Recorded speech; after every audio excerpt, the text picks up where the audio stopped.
नमस्कार, एक बार फिर से आप सभी का बहुत-बहुत स्वागत है हमारे यूट्यूब चैनल पे। आज फिर से मैं आप सभी के लिए क्लास 6 साइंस चैप्टर 16 जो बहुत ही महत्वपूर्ण है और चैप्टर 16 का नाम क्या है? चैप्टर 16 का नाम है कचरा संग्रहण एवं निपटान।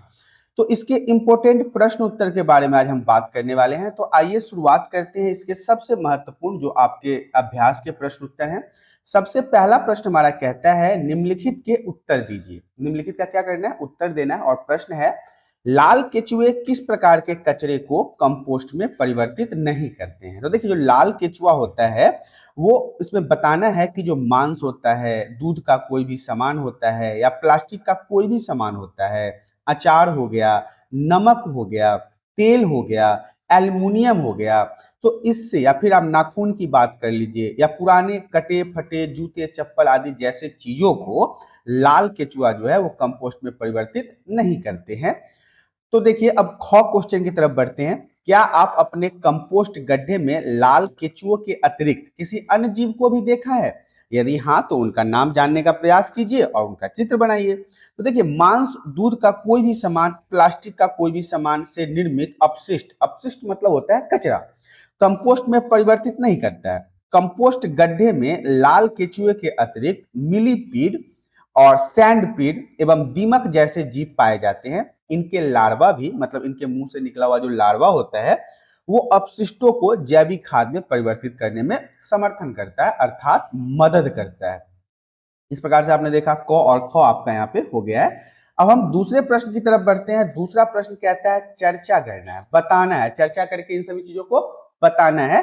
पहला है क, क्या कचरे का निपटान केवल सरकार का ही उत्तरदायित्व है? जितने भी कचरे होते हैं हमारे आसपास में इसका सफाया करना या इसको खत्म करना सिर्फ सरकार का दायित्व है। तो मैं आपको बता दूं कचरे का निपटान केवल सरकार का ही उत्तरदायित्व नहीं होता है। यह हमारा भी मतलब हम आम इंसान का भी उत्तरदायित्व है कि हम कचरा कम करना का प्रयत्न करें और हो सके तो उसका स्वयं निपटान करने की कोशिश करें। ख इसमें कहता है क्या कचरे के निपटान से संबंधित समस्याओं को कम करना संभव है? तो उत्तर जान लेते हैं। कचरे के निपटान से संबंधित समस्याओं को कम करना संभव है। हमें कचरे में से पुनः उपयोग किए जाने वाले और पुनः उपयोग नहीं किए जाने वाले अवयवों को पृथक कर लेना चाहिए। हमें अनुपयोगी अवयव को पृथक कर उसे भराव क्षेत्र में फैलाकर मिट्टी की परत से ढक देना चाहिए और उपयोगी कचरे का जो भी पुनः चक्रण हो सके उसे अलग अलग से निपटान करना चाहिए। अब हम प्रश्न 3 की तरफ बढ़ते हैं। प्रश्न 3 का क प्रश्न कहता है घर के बचे हुए भोजन का आप क्या करते हैं? घर में जो भी भोजन बच जाता है, वेस्टेज बच जाते हैं, उनका आप क्या करते हैं इसे बताना है। तो पहला तो है कि घर में बचे हुए भोजन को हम फ्रिज में रख देते हैं, डेली यही होता है घरों में। दूसरा है पक्षियों तथा पशुओं को खिला देते हैं मतलब डाल देते हैं। तीसरा है सुखाकर पापड़ बना लिया जाता है। ये भी हमारे भारतीय समाज में एक परंपरा है कि चावल वगैरह अगर बच जाता है खाने में तो उसे सुखाकर उसका पापड़ बना लिया जाता है। तो ये सारी चीजें आप बचे हुए खाने के साथ कर सकते हैं। ख कहता है यदि आपको एवं आपके मित्रों को किसी पार्टी में प्लास्टिक की प्लेट अथवा केले के पत्ते में खाने को विकल्प दिया जाए तो आप किसे चुनेंगे और क्यों? देखिए हमें पार्टी में अगर केले के पत्ते में खाने का विकल्प चुनना चाहिए क्योंकि केले के पत्ते में खाने के बाद इसके कचरे से कंपोस्ट तैयार किया जाता है, जबकि प्लास्टिक की प्लेटें जो होती है वो खाने के बाद इसकी प्लेट को जब कचरे में फेंकें तो इसका निपटान करना बहुत ही कठिन होता है। जैसा कि मैंने अभी आपको बताया है लाल केचुआ भी जो होता है वो भी प्लास्टिक को सही तरीके से कंपोस्ट में परिवर्तित नहीं कर पाता है, इसलिए हमें हमेशा केले के पत्ते का उपयोग करना चाहिए और इसीलिए हम केले के पत्ते में खाना बेहतर समझेंगे। चौथा प्रश्न हमारा कहता है, चौथे का क कहता है विभिन्न प्रकार के कागज के टुकड़े एकत्र कीजिए और पता कीजिए इसमें से किसका पुनः चक्रण किया जा सकता है। तो देखिए एकत्रित किए गए कागज के टुकड़े, प्लास्टिक का कागज, समाचार पत्र, पुस्तिका के पन्ने, पुराने लिफाफे, मैगजीन आदि इन सभी में से कागज, समाचार पत्र, पुराने लिफाफे, पुस्तिका के पन्ने अर्थात बुक के पेजेस, मैगजीन आदि आसानी से पुनः चक्रित किए जा सकते हैं, लेकिन प्लास्टिक से बनी चीजों का आसानी से पुनः चक्रण नहीं हो पाएगा। अगला प्रश्न है लेंस की सहायता से कागज के उन सभी टुकड़े आंकड़ों का प्रेक्षण कीजिए जिन्हें आपने उपरोक्त प्रश्न के लिए एकत्र किया था।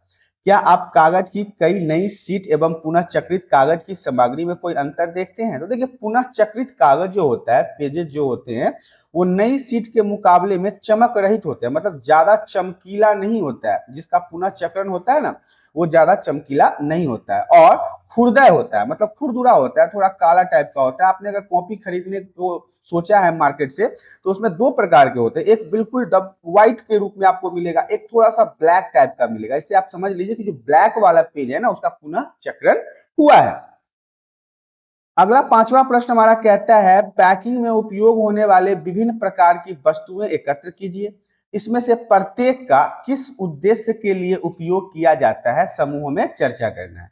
तो देखिए, विभिन्न पैकिंग पदार्थ है, थर्मोकोल, रंगदार कागज, चमकीले कागज, एल्युमिनियम की पन्नी, गत्ता, घास फूस आदि। इन सभी चीजों का उपयोग हम अपने घर में वस्तुओं को पैकिंग करने के लिए करते हैं। इसी का ख प्रश्न कहता है, एक ऐसा उदाहरण दीजिए जिसमें पैकेजिंग की मात्रा कम की जा सकती है। तो देखिए, उपहार के लिए पहले सुंदर प्लास्टिक लेपित एवं चमकदार कागज में लपेटा जाता है, फिर प्लास्टिक के लिफाफे में डालकर भेंट किया जाता है। तो सादे कागज में भी लपेट कर इसे दिया जा सकता है, जिससे जो प्लास्टिक है उसका उपयोग कम हो सके। अगला प्रश्न हमारा कहता है, पैकेजिंग के कचरे की मात्रा किस प्रकार बढ़ जाती है। इस विषय पर एक कहानी लिखिए। तो देखिए, दुर्गेश अपने दोस्त अभिषेक को उसके जन्मदिन के उपहार देना चाहता है। ये उदाहरण के रूप में आपको मैं बता रहा हूं। इसके लिए उसने एक पेन खरीदा जो कि प्लास्टिक और कागज के कवर में बंद था, परंतु दुर्गेश ने उपहार को सुंदर दिखाने के लिए उसमें से एक चमकदार कागज को लिपेट लिया। इस प्रकार पेन पर 3 कवर हो जाते हैं। अगर दुर्गेश चाहता तो वो अभिषेक को अकेला पेन भी दे सकता था बिना कवर के, परंतु उसने इसके ऊपर अतिरिक्त कवर को और लिपटाया चिपटाया, जिसका कोई महत्व नहीं है, क्योंकि देना तो हमें पेन ही है। और पेन को हम अगर ऐसे भी गिफ्ट करेंगे और हम कवर में डाल के करेंगे तो इससे उसकी उपयोगिता तो नहीं बदल जाएगी। इस प्रकार पैकिंग के इस चमकदार कागज के कारण कचरे में वृद्धि हुई है। अगला प्रश्न हमारा कहता है, क्या आपके विचार में रासायनिक उर्वरक के स्थान पर अपेक्षाकृत कंपोस्ट का उपयोग उत्तम होता है? तो मैं आपको बता दूं, रासायनिक उर्वरक के स्थान पर यदि आप कंपोस्ट का उपयोग करते हैं तो यह उत्तम माना जाता है, अच्छा माना जाता है। एक तो रासायनिक उर्वरक महंगे भी होते हैं, दूसरा यह हमारे परिवेश को दूषित करते हैं, प्रदूषित करते हैं, हमारी मृदा को भी दूषित करते हैं। दूसरी तरफ कंपोस्ट सस्ते होते हैं और ये हमारे परिवेश और मृदा को दूषित नहीं करते हैं। यह मृदा को उपजाऊ शक्ति को भी बढ़ाते हैं, इसलिए हमें रासायनिक उर्वरक की अपेक्षा कंपोस्ट का उपयोग करना चाहिए, जो हमारे लिए बेहतर माना जाता है। तो इस प्रकार से आपने प्रश्न 6 को भी समझ लिया। इस प्रकार से आपने देखा क्लास 6 साइंस चैप्टर 16, जिसका नाम था कचरा संग्रहण एवं निपटान। तो इसके प्रश्न उत्तर यहाँ पे समाप्त हो गए हैं। आशा करता हूँ वीडियो पसंद आया होगा। वीडियो पसंद आया तो वीडियो को लाइक कर दें। चैनल में पहली बार आए तो चैनल को सब्सक्राइब करें, ताकि इसी प्रकार के एजुकेशनल वीडियो आपको हमेशा प्राप्त होती रहे। आज के लिए इतना ही, धन्यवाद।